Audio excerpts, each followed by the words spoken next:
सुधीर वर्मा जुड़ गए हैं। सुधीर, बड़े दावे किए जा रहे हैं, 11 की 11 लोकसभा सीट बीजेपी जीतेगी और कारण मोदी की गारंटी और अपने काम को बता रही हैं विकास मंत्री। साथ ही यह भी कहा है कि विपक्ष का कोई भी प्रभाव जनता पर नहीं पड़ने वाला। बीजेपी के आत्मविश्वास के पीछे का कारण क्या सच में विकास कार्य है? जी बिल्कुल, जिस तरीके से लोकसभा चुनाव से पहले कांग्रेस के स्टार प्रचारक की सूची कल देर रात जिस तरीके से सामने आई, तो अब कहीं ना कहीं जो बयानबाजी का दौर है वो लगातार जारी है। अगर बात करें महिला एवं बाल विकास मंत्री लक्ष्मी राजवाड़े के बयान को लेकर के, तो कहीं ना कहीं विश्वास तो रहेगा, क्योंकि बीते दिनों जिस तरीके से प्रदेश में भाजपा की सरकार ने एक बार फिर से वापसी की और साथ ही साथ गारंटियां थी उनको लेकर लगातार कार्य करी। और साथ ही साथ बता देना चाहूंगा कि महिला वोटर्स लगातार बड़ी संख्या में वोट करने बूथों में जा रहे हो। साथ ही साथ हमने विधानसभा चुनाव में भी देखा कि बड़ी संख्या में महिलाएं कई बूथों तक पहुंची। और साथ ही साथ अगर बात करें जनसंख्या को लेकर के, तो पुरुषों की तुलना में महिलाओं की जनसंख्या अधिक है और साथ ही साथ अपने वोट को लेकर भी हमें महिलाएं काफी सक्रिय दिखाई। तो ये भी एक कारण भी हो। साथ ही साथ महिला एवं बाल विकास मंत्री ने कहीं ना कहीं दावा भी किया कि इस बार की 11 की 11 लोकसभा सीटें जो प्रदेश की हैं उन पर कहीं ना कहीं आंकड़ा बढ़ेगा। क्योंकि हमने साथ साथ ये भी देखा कि पिछले लोकसभा चुनाव में 11 लोकसभा सीटों से 8 लोकसभा सीटें भाजपा ने जीती। तो कहीं ना कहीं इस बार आंकड़ा बढ़ेगा और साथ ही साथ आने वाले लोकसभा चुनाव में परिणाम इस बार लगातार अपनी ओर करने में भारतीय जनता पार्टी और इसमें जो नेतृत्व है वो लगातार जुटा हुआ। साथ ही साथ अगर बात करें योजनाओं की, तो योजनाओं को जो गारंटियां प्रधानमंत्री नरेंद्र मोदी ने जो प्रदेश की जनता और देश की जनता दिए थे उनको कहीं ना कहीं डिलीवर करने में लगातार जुड़ी हुई है। और साथ ही साथ तमाम वादे जो प्रदेश की जनता से किए गए थे, अगर बात करें वादों की, तो माताजी वंदन योजना जो प्रधानमंत्री योजना थी जिनमें 12,000 रुपये प्रति सालाना देने की बात की गई थी, तो कहीं ना कहीं उसको लेकर भी लगातार कार्य करने की बात की जा रही है। और साथ ही साथ हमने घोषणा भी की गई मुख्यमंत्री द्वारा कि 2 से 3 तारीख को माताजी वंदन योजना की दूसरी किस्त प्रदेश के महिलाओं को दी जाएगी। और साथ ही साथ जो किसान वर्ग है, किसान वर्ग को लेकर बोनस की बात की गई थी, किसान वर्ग को बोनस भी दिया गया। साथ ही साथ 31 रुपये धान खरीदने की जो वादा प्रदेश के किसानों से किया गया था उनको कहीं ना कहीं पूरा करने का काम किया गया। साथ ही साथ युवाओं को लेकर लगातार किए जा रहे हैं और साथ ही साथ कई जो वादे जो प्रदेश की जनता से प्रधानमंत्री नरेंद्र मोदी और विष्णुदेव साय सरकार ने किए थे उनको लगातार करे जाए। तो कहीं ना कहीं विश्वास देखा जा सकता है खाते। जी सुधीर, तो ये तमाम बड़ी योजनाएं हैं जिनके दम पर विकास मंत्री ये दावा कर रही हैं कि 11 की 11 लोकसभा सीट बीजेपी जीतने वाली है। सुधीर, स्टार प्रचारकों की भी बात कर रही हैं, खास करके विपक्ष के स्टार प्रचारकों की बात कर रही हैं और कह रही हैं कि किसी भी स्टार प्रचारक का कोई भी प्रभाव जनता पर नहीं पहुंचने वाला। स्टार प्रचारकों की बात करेंगे, आगामी लोकसभा चुनाव के मद्देनजर ये स्टार प्रचारक विपक्ष की तरफ से कौन कौन से हैं और बीजेपी की तरफ से कौन कौन से लोग चुनाव का कमान संभालेंगे?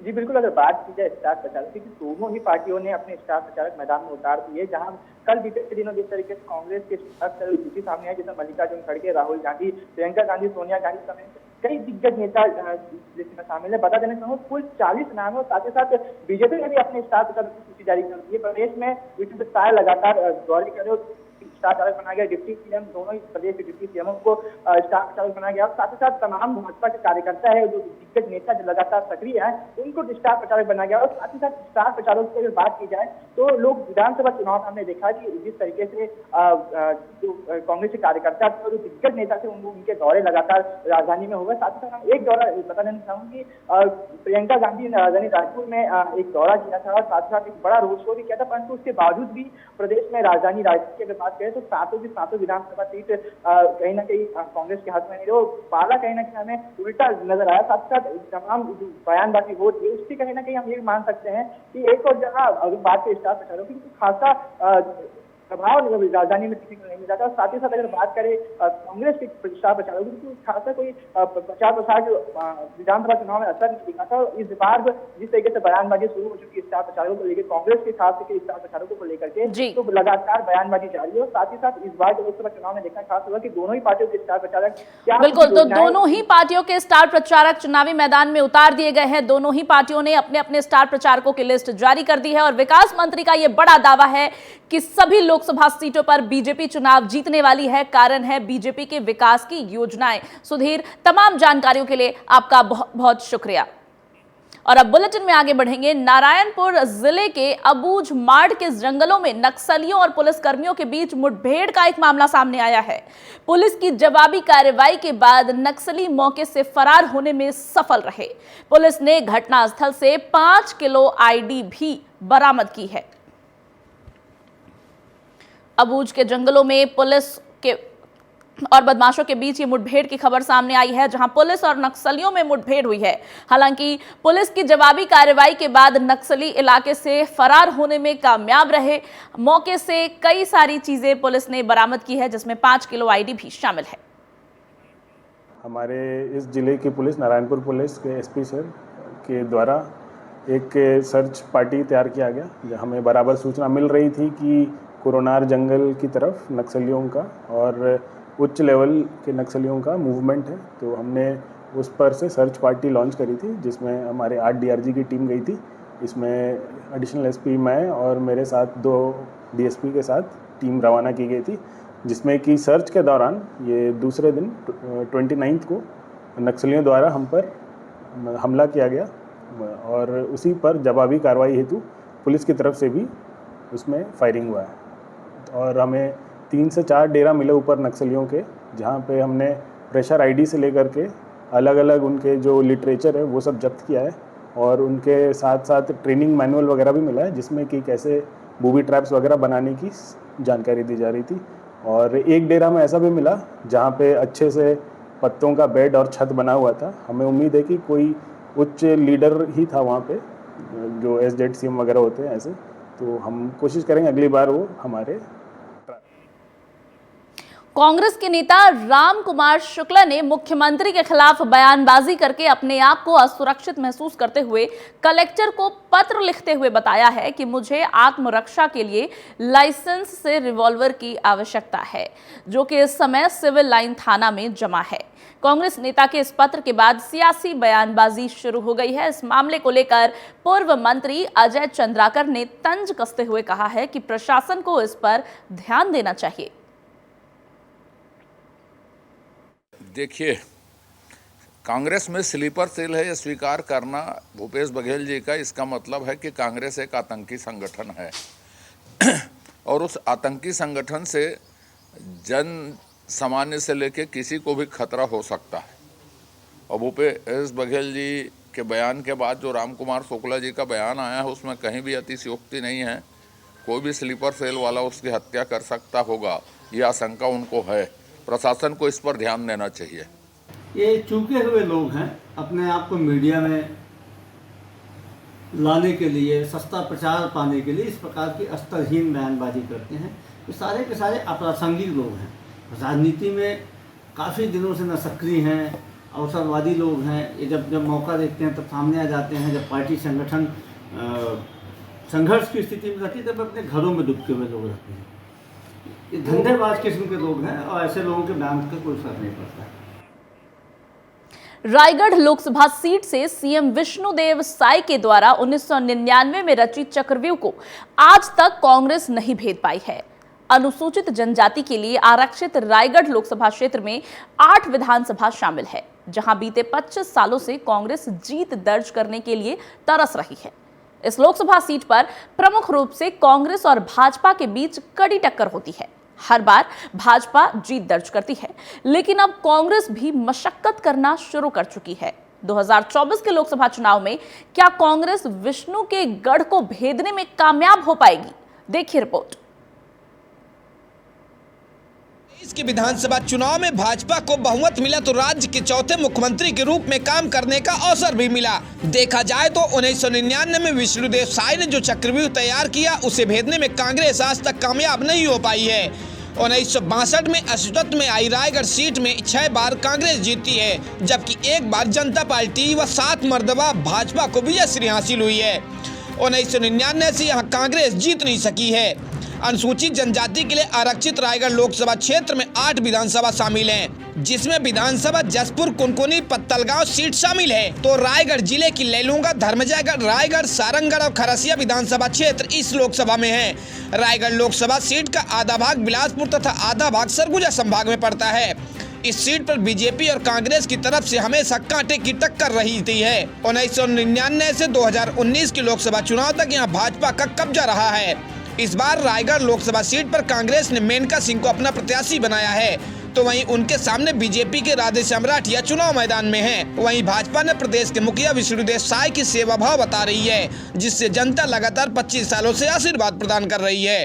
विष्णुदेव साय जी की सरलता, सहजता जनता से उनकी आत्मीयता और जो उनके मन में सेवा भाव है वो लगातार भारतीय जनता पार्टी को वहाँ से विजयी करता रहा। और अब तो बड़े गर्व की बात है कि वो प्रदेश के मुख्यमंत्री बने हैं और वो आते ही 3 सालों में उन्होंने छत्तीसगढ़ की जनता को लगभग 52,000 करोड़ रुपए डायरेक्ट बेनिफिट करके उनके खातों में पहुंचाए और 18 लाख आवास दिया है। महतारी वंदन योजना के तहत महिलाओं को 1,000 रुपये दिया है। तो मेरा मानना है कि विष्णु देव जी का सुशासन, डबल इंजन की सरकार, मोदी की गारंटी अब ऐतिहासिक वोटों से हमें रायगढ़ में विजय दिलाएगी। वहीं कांग्रेस ने इस बार रायगढ़ लोकसभा सीट में कांग्रेस की बदलाव की बयार बता रही है। कांग्रेस ने दावा किया कि रायगढ़ सीट को बड़े अंतरों से जीत रहे हैं। मेनका सिंह जी आदिवासी परिवार से आती हैं, ऐसे परिवार से आते हैं जिसका एक राजनीति में एक अलग स्थान रहा है और हमेशा से सेवा में सक्रिय रही है। एक चिकित्सक होने के नाते क्षेत्र में उनकी अच्छी पहचान है। इसके अलावा रायगढ़ में अपने पास बदलाव की बयार बह रही है और निश्चित तौर पर रायगढ़ लोकसभा क्षेत्र कांग्रेस पार्टी जीतेगी। और मेनका सिंह जी हमारी सक्षम, प्रबल और सहृदयी और सज्जन महिला उम्मीदवार हैं। निश्चित तौर पे हम उस सीट को बड़े अंतर से जीतने जा रहे हैं। आजादी के बाद वर्ष 1952 में जब लोकसभा क्षेत्र का गठन हुआ तब सरगुजा और रायगढ़ को एक संसदीय क्षेत्र बनाया गया है। पहले आम चुनाव में यहाँ से 2 सांसद निर्वाचित हुए। सामान्य वर्ग और अनुसूचित जनजाति वर्ग से संसद का निर्वाचन हुआ। सामान्य वर्ग से चंडकेश्वर शरण सिंह देव व अनुसूचित जनजाति वर्ग से बाबूनाथ सिंह सांसद निर्वाचित हुए। 2 सांसदों की यह सीट 5 साल तक चली है। इसके बाद नर्सरी से लोकसभा क्षेत्र का परिसीमन हुआ है और रायगढ़ व सरगुजा को अलग अलग संसदीय क्षेत्र का दर्जा मिला। रायगढ़ संसदीय सीट के नाम पर एक और कीर्तिमान दर्ज है। राज परिवार के 5 सदस्यों ने यहाँ प्रतिनिधित्व किया है। जयपुर राज परिवार से ताल्लुक रखने वाले विजय भूषण सिंह देव, सारंगढ़ राज परिवार से रजनी देवी, राजा नरेश चंद्र सिंह व पुष्पा देवी सिंह, सरगुजा राज परिवार से चंडकेश्वर शरण सिंह देव यहाँ से सांसद बने। रायगढ़ लोकसभा सीट में ग्रामीण आबादी की प्रतिशत 85.79% है, जबकि अनुसूचित जाति की आबादी 11.70% है। रायगढ़ संसदीय क्षेत्र में छत्तीसगढ़ को अजीत जोगी व विष्णुदेव साय के रूप में 2 मुख्यमंत्री भी दिए हैं। 25 सालों से जीत को तरस रही कांग्रेस को मोदी लहर के बीच रायगढ़ सीट में इस बार कैसे कामयाबी मिलेगी, यह तो देखने वाली बात होगी। टीवी 27 न्यूज डेस्क से अरुण गुप्ता की रिपोर्ट। रायपुर के लाभांडी क्षेत्र में संकल्प सोसाइटी में बीते दिनों दूषित पानी पीने की वजह से डायरिया की बीमारी से हड़कंप मच गया। इसकी जानकारी तब सामने आई जब एक व्यक्ति पास के ही एक स्वास्थ्य केंद्र पहुंचा, जिसके बाद जांच में पता चला कि वो डायरिया से पीड़ित है। इसके बाद और भी कई लोग स्वास्थ्य केंद्र पहुंचे, जिसके बाद नगर निगम ने कार्रवाई करते हुए पास ही के बोरवेल की जांच की तो पता चला कि पानी की वजह से लोग संक्रमित हुए हैं। कुल 148 लोग डायरिया से पीड़ित हैं। स्थिति की गंभीरता को देखते हुए CMHO और नगर निगम ने पूरे एरिया की क्वारंटीन कर दिया गया है। साथ ही संक्रमित बोरवेल को सील कर दिया गया है। स्वास्थ्य कैंप के साथ ही पेयजल के लिए टैंकर की व्यवस्था की जा रही है।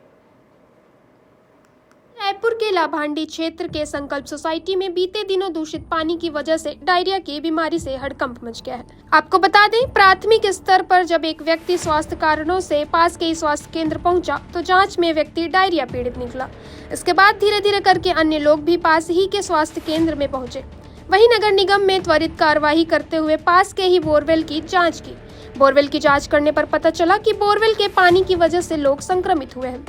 वहीं कुल 148 लोग डायरिया की वजह से पीड़ित हैं। पूरे एरिया को क्वारंटीन किया। स्थिति की गंभीरता को देखते हुए CMHO व नगर निगम ने संयुक्त रूप से कार्रवाई करते हुए पूरे एरिया को क्वारंटीन किया तथा जहां संक्रमण हुआ है वहां स्वास्थ्य कैंप भी लगाया गया, जिसमें सभी प्राथमिक दवाइयां, नर्सिंग स्टाफ व मौके पर 2 एम्बुलेंस भी मुहैया कराई गई। वहीं नगर निगम ने संक्रमित बोरवेल को सील किया है। साथ ही पेयजल के लिए टैंकर की व्यवस्था नगर निगम द्वारा की जा रही है। लाभांडी क्षेत्र है रायपुर का, वहाँ पर एक संकल्प अपार्टमेंट एरिया है जहाँ पर डायरिया की शिकायत सूचना मिली थी हमको 5 से 6 दिन पहले। तो नगर निगम, स्वास्थ्य विभाग, जिला प्रशासन की टीम वहाँ पहुँचकर सब देखा गया।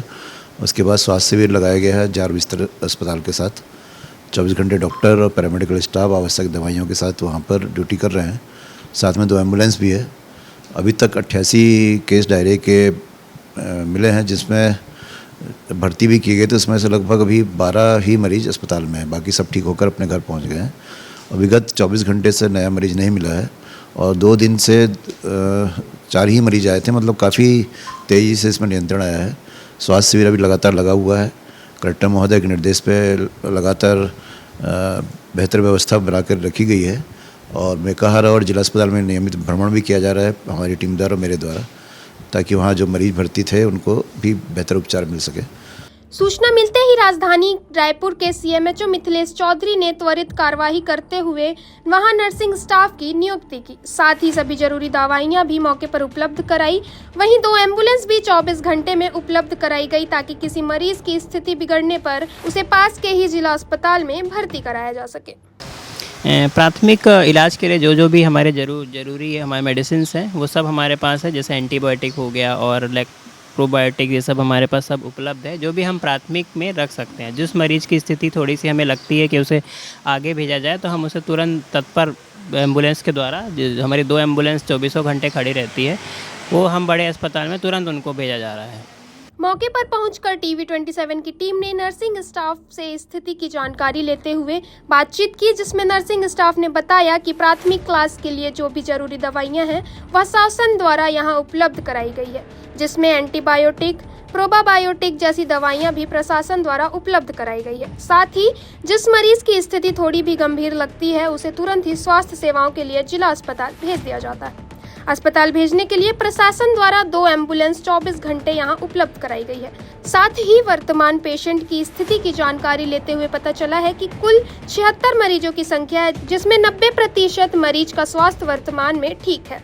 उनके स्वास्थ्य की जानकारी लेने के लिए स्टाफ द्वारा संक्रमित लोगों से फोन लगाकर फॉलो अप भी लिया गया है। साथ ही 27 मरीजों को यहां से रेफर भी किया गया था पास ही के जिला अस्पताल में, जिसमें से 18 मरीज पूर्ण रूप से स्वस्थ भी हो चुके हैं। देखिए, लगातार डायरिया जब से वहाँ पर वो हुआ है, जब से फैला है, एक तो ये सबको पता है कि वहाँ लीकेज, जो बोर का पानी उससे लीकेज, नली का जो कनेक्शन वो दोनों कनेक्ट हो गए थे, जिसके चलते डायरिया फैला है। मैं खुद स्वयं वहाँ पर 2 बार दौरा कर चुका हूँ और जो भी डायरिया के जितने भी जो दिशा निर्देश होते हैं वो मैंने अपने तरफ से दिए हैं। वहाँ दवाइयाँ, मेडिकल किट, नगर निगम की पूरी टीम, स्वास्थ्य विभाग की पूरी टीम पूरी तरीके से वहाँ पर मुस्तैद है और जो बहुत ज़्यादा गंभीर मरीज़ दिखते हैं उनको मेकाहारा में, वहाँ पर एम्स में उनको शिफ्ट भी किया जा रहा है।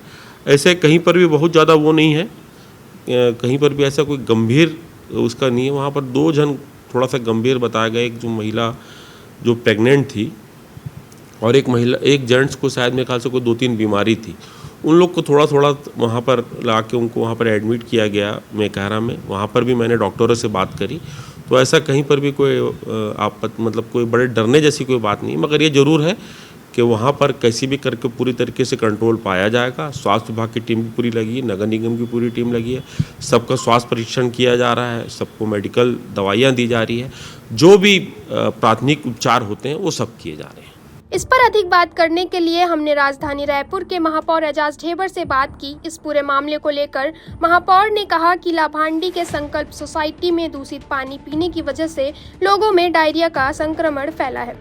नगर निगम की टीम को जानकारी मिलते ही वहां के पानी की जांच की गई, जिसमें संक्रमण पाया गया। संक्रमित बोर को नगर निगम द्वारा सील किया गया है और पेयजल के लिए नगर निगम द्वारा पानी के टैंकर 24 घंटे में उपलब्ध कराए जा रहे हैं। वहीं टीवी 27 की टीम ने जब लाभांडी क्षेत्र की स्थिति के विषय में बातचीत की तो महापौर ने बताया कि लाभांडी क्षेत्र अभी ही 5 वर्ष पहले ही रायपुर निगम से जुड़ा हुआ है, जिसकी वजह से यहाँ अभी भी कई विकास कार्य रुके हुए हैं, जिसकी वजह से ऐसी स्थिति देखने के लिए मिली। परंतु अब स्थिति पर काबू पा लिया गया है और यहाँ के लोगों को राहत देने के लिए नगर निगम और सीएमएचओ की टीम लगातार कार्य कर रही है। टीवी 27 न्यूज से अरुण गुप्ता की रिपोर्ट। छत्तीसगढ़ के इस खास बुलेटिन में मेरे साथ फिलहाल इतना ही, लेकिन खबरों का सिलसिला आगे भी लगातार जारी है। आप बने रहिए हमारे साथ, देखते रहिए टीवी 27 न्यूज।